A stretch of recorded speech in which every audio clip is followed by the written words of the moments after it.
Hello everyone, my name is William Amzalag and I want to welcome you to our 9th episode of Jeunesse Longevity TV. Jeunesse, we are redefining youth.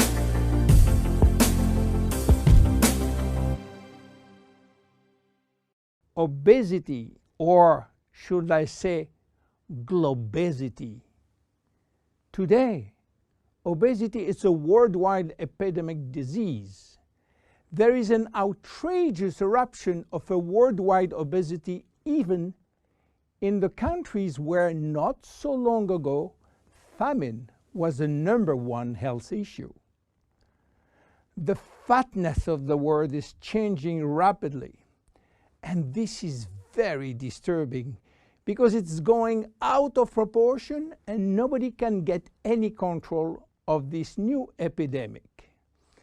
Many children become obese and then become obese adults. The diseases associated with obesity, such as heart disease, cancer, and especially diabetes, will explode.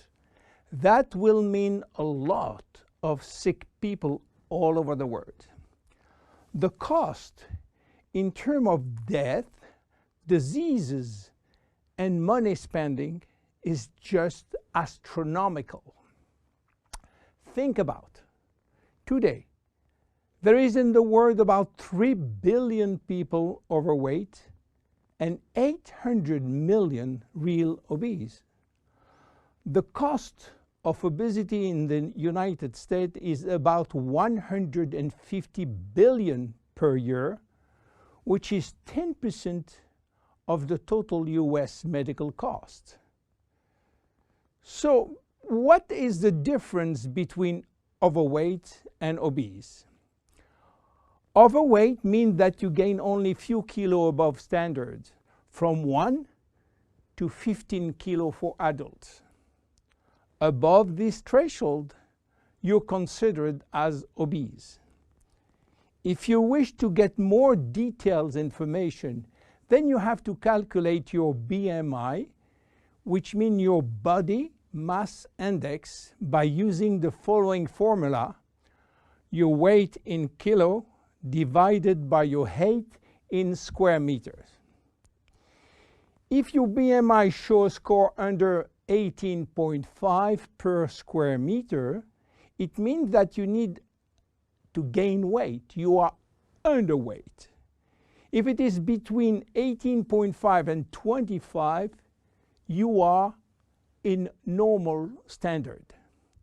Between 25 and 30, you are overweight, and above 30, you are qualified for obesity.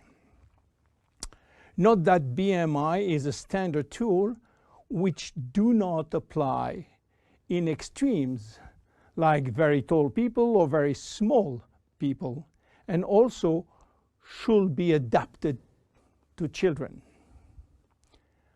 Why people become obese? It is very simple in theory, but become more complicated when we reach fat metabolism. We are gaining weight or fat when we eat more than we spend in terms of calorie, or when we spend less than we eat in terms of calorie. So how do we get energy? The body will get energy only from the food, knowing that 1 gram of carbohydrate will release 4 calories, same for proteins, but 1 gram of fat will release 9 calories. So all depend on how much you eat and what kind of food you eat. If the food is rich in fat or in protein or in sugars. Now, how do we spend energy? There are 3 ways to spend energy. The first one is what we call basal metabolism, which is the necessary energy required to get our body working and all our million of chemical reaction working and working properly. This requires approximately 1 calorie per kilo and per hour. So if you weigh 60 kilo, you will spend in 24 hours 60 multiplied by 24 equal 1,440 calories per day. And this is good news because you have no control on that. The second spending is the necessary energy to fight against heat or cold. And these depend on the environment and the way that you are protected against heat or cold. It is called thermogenesis. And again, you have little control on that. The third one is the energy required to move your body, and that is entirely up to you. This is to say that physical activity is the only controllable way to spend energy. We will see later that this very simple way of gaining or losing weight is influenced by many, many other factors, and especially the control of fat metabolism by a sophisticated group of hormones. So why such epidemic? To understand, we have to go back 20,000 years ago. As surprising that it can be, our genes have not changed for the last 20,000 years. At this time, life for humans was quite difficult. In fact, life was based on food availability, and food was really available only during spring and summer. The rest of the time, no food, almost famine.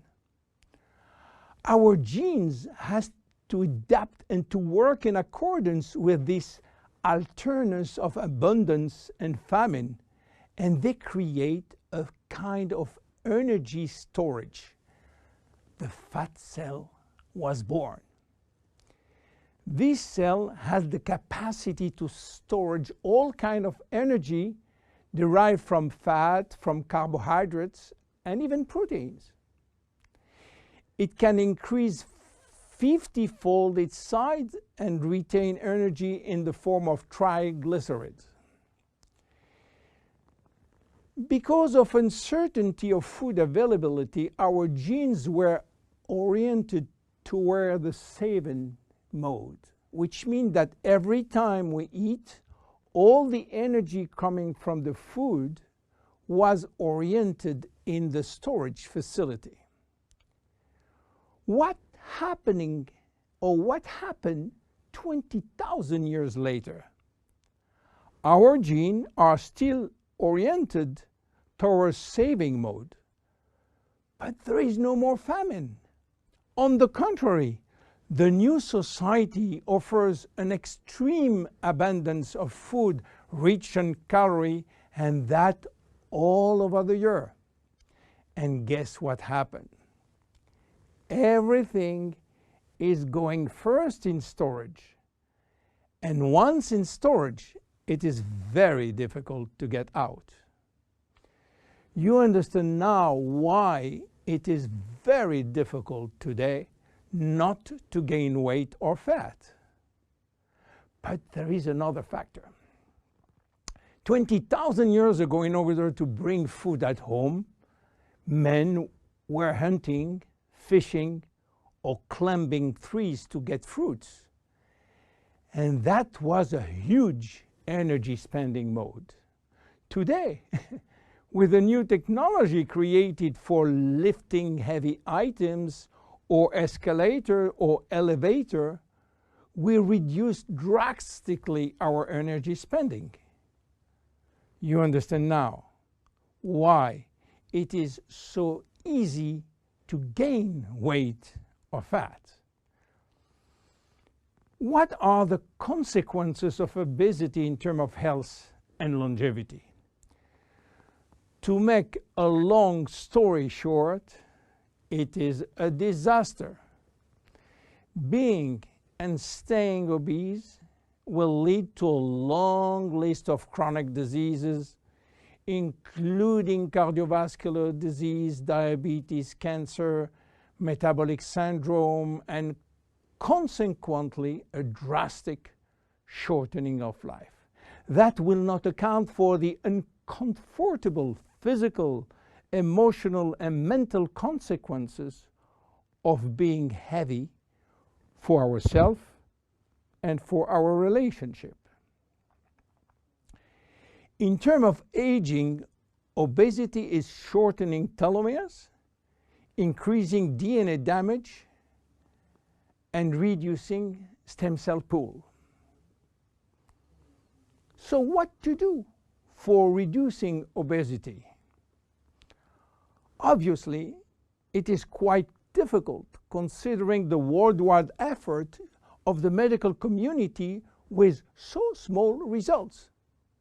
Health authorities are repeatedly organizing campaigns to inform people about the consequences of eating too much sugar or fat or the lack of exercise. But the food industry until now do not help and still putting on the market food rich in bad sugar and bad fat.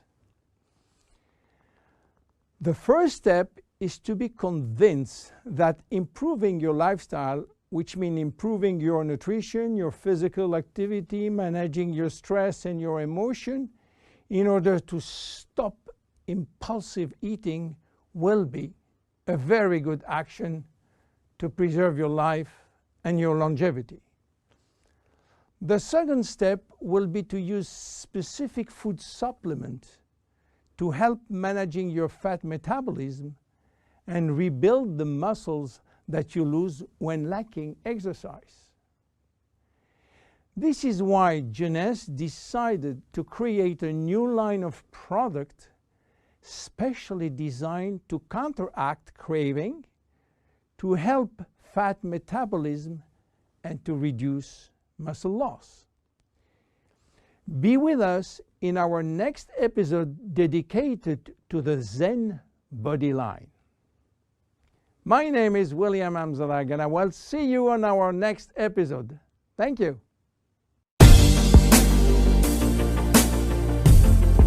Jeunesse. We are redefining youth.